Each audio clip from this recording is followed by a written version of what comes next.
Hey friends, if you wish to enable dark mode in Word, Excel or PowerPoint, then please watch this video. Now the method is same for all Office apps. I'll show you in Word.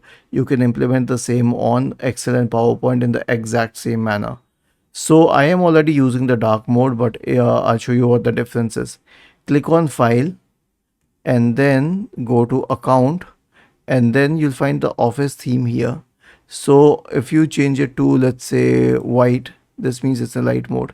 If you change it to black, this is the dark mode. But unlike the system itself, it has many options like dark gray. So this is also kind of a dark mode. And use system settings. Now I'll tell you what happens when you use system settings. It will replicate the settings of your system. I use the dark mode on the system, so it will use the dark mode on Microsoft Office. And then there's something called as colorful, in which it can be a mix of both modes and some other colors or color options as well. Was this helpful? If yes, then please subscribe to the channel, and if not, then let us know in the comment section of the video on how we could help you further. Thank you for watching this video and have a nice day.